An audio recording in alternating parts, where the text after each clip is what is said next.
صلی اللہ علیہ حبیبہ سیدنا محمد وعلی آل سیدنا محمد وبارک وسلم۔ حضرت ابن عباس رضی اللہ تعالیٰ عنہ سے روایت ہے کہ ایک دفعہ حواریوں نے حضرت عیسیٰ علیہ السلام کی خدمت میں عرض کیا کہ اگر آپ کسی ایسے شخص کو زندہ فرما دیں جس نے کشتی نوح کے احوال کو دیکھا ہو تو ہم اس سے گفتگو کریں۔ آپ انہیں لے کر چل پڑے اور مٹی کے ایک ٹیلے پر تشریف لے گئے۔ اس ٹیلے سے مٹی کی ایک مٹھی لئی اور حواریوں سے مخاطب ہوئے، کیا تم جانتے ہو یہ کیا ہے؟ حواریوں نے عرض کی کہ اللہ اور اس کا رسول ہی بہتر جانتے ہیں۔ آپ علیہ السلام نے ارشاد فرمایا، اٹھ جاؤ اللہ کے حکم سے۔ تو اچانک حام اپنے سر سے مٹی جھاڑتا ہوا کھڑا ہو گیا۔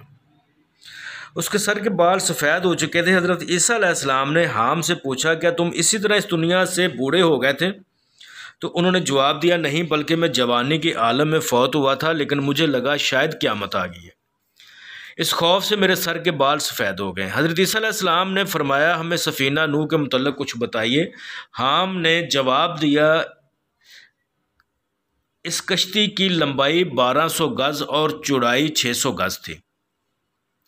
کشتی میں 3 منزلیں تھیں، ایک منزل میں چوپائے اور وحشی جانور تھے، ایک منزل میں انسان تھے اور ایک میں پرندے تھے۔ جب چوپایوں کا گوبر زیادہ ہو گیا تو اللہ تعالیٰ نے حضرت نوح علیہ السلام کی طرف وحی فرمائی کہ ہاتھی کی دم کو ٹٹولیے۔ پھر جب آپ نے اسے ٹٹولا تو اس سے سور اور سورنی نکلے اور وہ دونوں گوبر پر جھپٹ پڑے اور اسی طرح صاف کر گئے۔ پھر جب چوہے کشتی کو کاٹ کر سوراخ کرنے لگے تو اللہ تعالیٰ نے حضرت نوح علیہ السلام کی طرف وحی فرمائی کہ شیر کے دونوں آنکھوں کے درمیان ضرب لگائیے۔ آپ نے جب ضرب لگائی تو اس کے نتنوں سے بلی اور بلّا نکلے، وہ دونوں چوہوں پر پل پڑے۔ حضرت عیسیٰ علیہ السلام نے پوچھا، حضرت نوح علیہ السلام کو کیسے پتہ چلا کہ اب تمام کافر مر چکے ہیں؟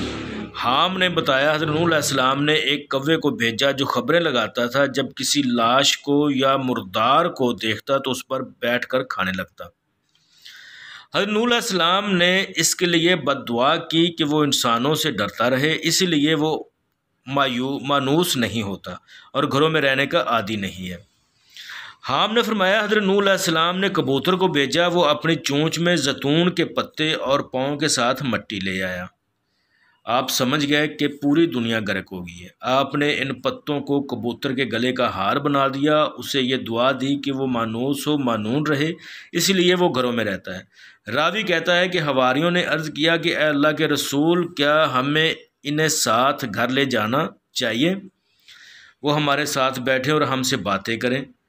آپ علیہ السلام نے فرمایا، یہ شخص تمہارے ساتھ کیسے جا سکتا ہے جس کی آنکھوں میں روشنی ہی نہیں ہے؟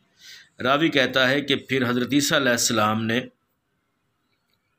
اس کو کہا کہ اللہ کے حکم سے واپس اسی حالت پر چلا جا، اور وہ مٹی بن گیا۔ یہ روایت بنی اسرائیل سے ہے۔